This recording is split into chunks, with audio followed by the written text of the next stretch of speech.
단비는 내렸지만 가뭄 해소에는 충분하지 않습니다. 반복되는 가뭄 피해를 막기 위해 농업 기반 시설에 대한 대대적인 투자가 시급합니다. 국민의힘의 전남적 무소속 단체장 영입도 타진하는 등 내용에 휩싸인 민주당의 핵심 지역인 전남 공약을 본격화하고 있습니다. 민선 8기 인수위가 본격 활동에 들어갔지만 각종 잡음이 잇따르면서 기대보다 우려가 커지고 있습니다. 제11대 전남도의회를 마무리하는 임시회가 오늘부터 8일간의 일정으로 시작됐습니다. 여러분 안녕하십니까? 목포 MBC 뉴스데스크입니다. 다행히 최근 단비는 내렸지만 가뭄 해소에는 충분하지 않습니다. 매번 가뭄이 반복되는데 땜질식 대책에 그치면서 농민들이 기우제까지 지내는 일까지 빚어지고 있는데요. 농업 기반 시설에 대대적인 투자가 필요한데 농업을 홀대하는 정부 기조 때문에 농민들이 기댈 곳이 하늘밖에 없는 겁니다. 박종호 기자입니다. 영암군의 한 마을. 주민들은 길일로 받은 지난달 27일 오전 11시에 마른 하늘을 향해 기우제를 지냈습니다. 수년째 영농철 물 부족 문제를 하소연했지만 근본적 해결책이 나오지 않았기 때문입니다. 땅 면적은 농지 땅은 면한데 용수는 그대로예요. 40년 전에 그 용수 그대로이기 때문에 항상 그 모내기철 만들면 물이 부족해요.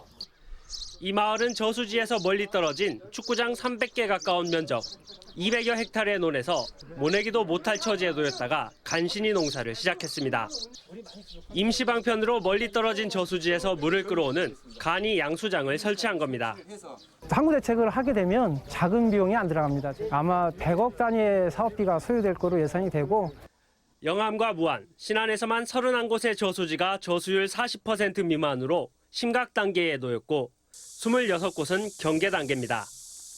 광주 전남 농업용수 저수율도 47.1%로 지난해보다 16.2%포인트 떨어졌습니다. 정부가 매년 가뭄 피해 지역 실태 조사를 실시하도록 법을 만들었지만 정작 지원은 임의 규정에 머물고 있습니다. 중장기적으로 매 5년 단위로 정부가 용수 공급 계획을 세우도록 하는 그런 법안을 지금 발의 중에 있습니다. 연례 행사처럼 가뭄 속 물 걱정에 시달리며 전남 지역의 모내기는 이제 90%가 완료됐습니다. MBC 뉴스 박종호입니다. 해남군과 전라남도 서남해안 기업도시는 최근 국토교통부와 2022년 지역 거점 스마트시티 조성 사업 추진에 관한 협약을 체결하고 오는 2024년까지 사업을 추진합니다. 이 사업은 해남 솔라시도 기업도시에 69만 제곱미터에 국비 등 260억 원을 투입해 에너지, 교통, 환경 등 스마트 도시 모델을 조성하는 사업입니다. 스마트 도시 모델 사업에는 자율주행 셔틀버스와 태양광 연계형 EV 급속 충전, 태양광 기반 압축 쓰레기통 설치 등이 포함돼 있습니다. 민주당 김원희 의원이 목포대 의과대 설치 특별법을 발의한 것과 관련해 대한의사협회가 반대 의견을 국회에 제출했습니다. 대한의협은 지역 간 의료 격차 문제는 의사 수의 문제가 아니라며 의대 신설로 근본적인 문제를 해결할 수 없고 지역 의사 양성 정책에 대해서도 단순히 학비 지원을 근거로 의무 복무를 강제하는 것으로 실효성을 기대할 수 없다고 밝혔습니다.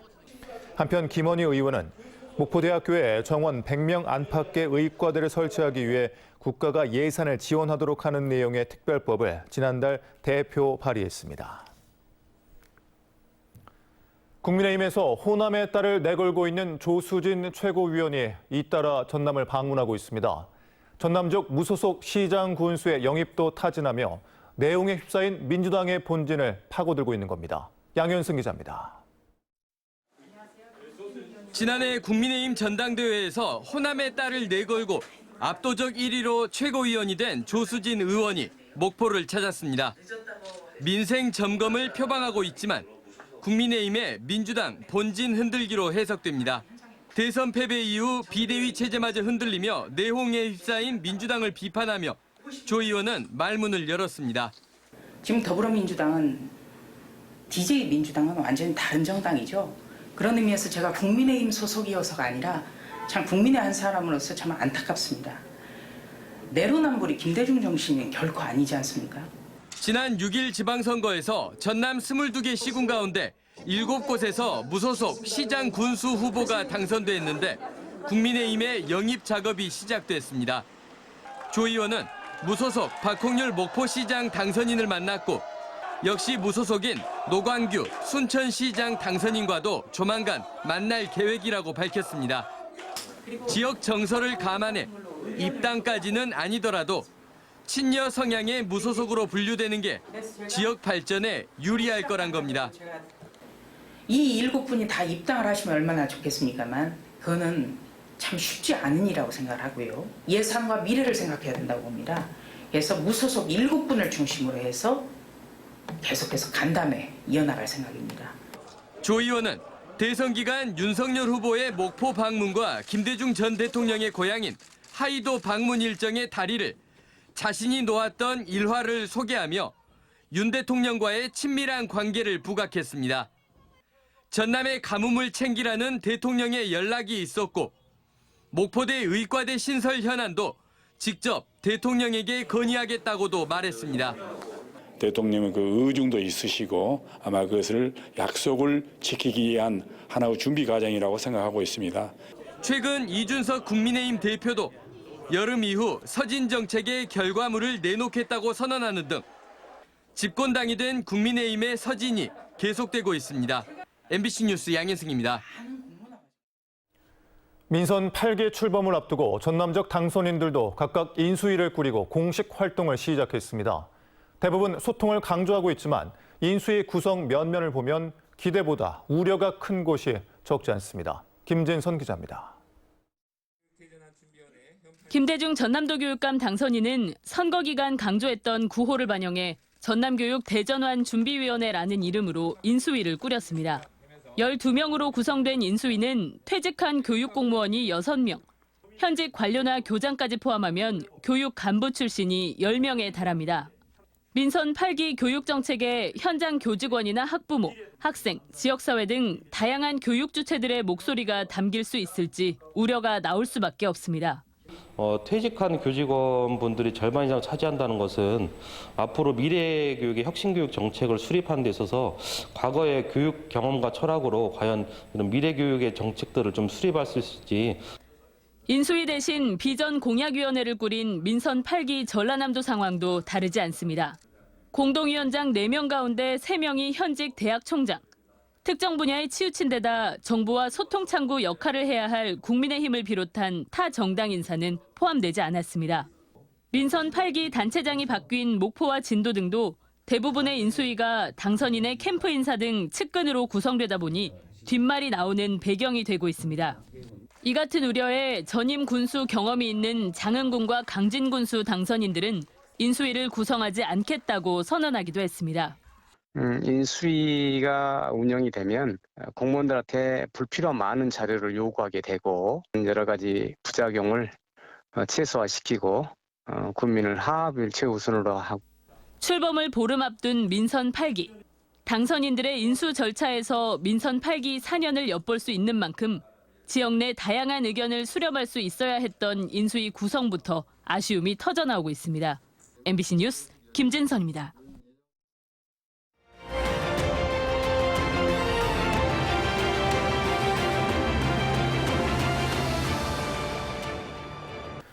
(6일) 지방선거 당선인들을 만나보는 순서입니다. 오늘은 재선에 성공한 김영록 전남지사와 이야기 나눠보겠습니다. 안녕하십니까? 예, 반갑습니다. 감사합니다. 네, 먼저 당선 축하드립니다. 예, 감사합니다. 소감 한 말씀 부탁드릴게요. 이번 지방선거에서 우리 전라남 도민들께서 투표율을 전국 1위를 기록해 주신 데 대해서 먼저 감사의 말씀을 드립니다. 아울러서 저 김영록에게 정말 무한한 뜨거운 사랑과 성원을 베풀어줘서 깊이 감사를 드립니다. 저 김영록은 이제 재선 도지사로서 초심으로 돌아가서 열심히 뛰도록 하겠습니다.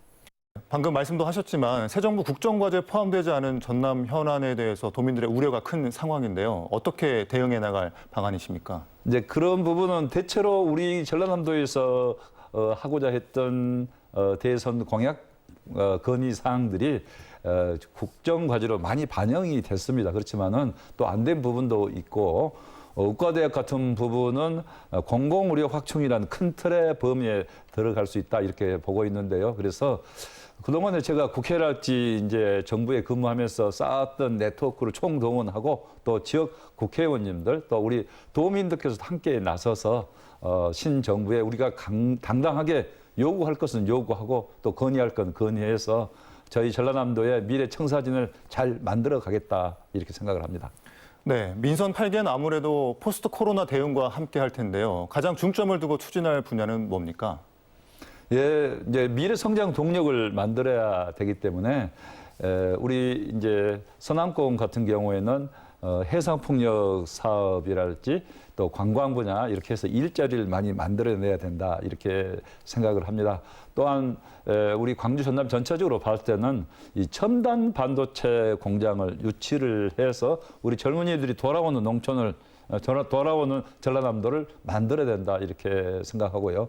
아울러서 우리 그 농업 생명산업 그리고 관광 분야 우리 전라남도 서포터스 100만 명을 우리 출향항을 할지 전라남도를 사랑하는 이런 국민들을 대상으로 이렇게 100만 명을 회원을 가입을 시켜서 그분들이 전라남도에 관광도 올 수 있고 또 농수특산물도 함께 사주고 홍보도 하면서 또 나중에는 기농기촌까지도 연결할 수 있는 그런 프로그램을 대대적으로 만들어서 시행을 할 계획으로 있습니다. 네, 마지막으로 우리 전남 지역민들과 시청자분들께 한 말씀 부탁드립니다. 예, 우리 전라남도를 위해서 그동안 쌓아온 노하우를 다 바쳐서 초심으로 돌아가서 열심히 뛰겠습니다.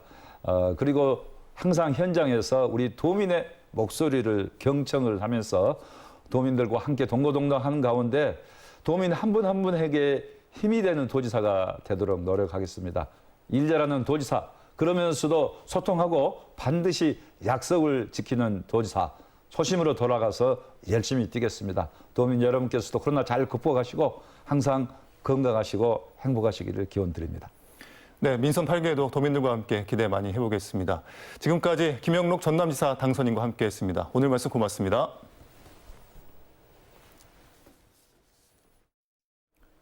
다음 뉴스입니다. 전남경찰청은 선거운동 기간 유사 선거 사무실을 운영해 불법 선거운동 의혹이 불거졌던 전남교육감 출마자인 A씨와 핵심 관련자 B씨의 자택과 차량 등에 대해 오늘 추가 압수수색을 진행했습니다.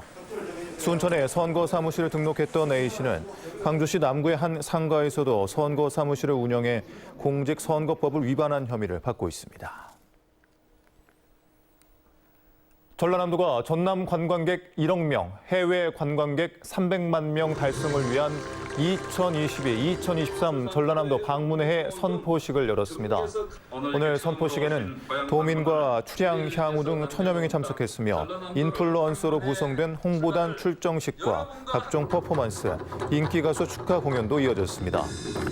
전라남도는 이번 선포식을 계기로 코로나19로 위축된 지역 관광 산업을 되살리고 K관광의 세계화를 선도하겠다고 밝혔습니다. 제11대 전남도 의회를 마무리하는 제362회 임시회가 오늘부터 8일간의 일정으로 시작됐습니다. 김성일 의장 직무 대리는 개회사를 통해 한국에너지공대 개교와 여순사건 특별법 제정 등 11대 도의회 성과를 되짚어보고 이번 회기에 상정된 13개 안건을 세심히 살펴 유정의 미를 거두겠다고 밝혔습니다.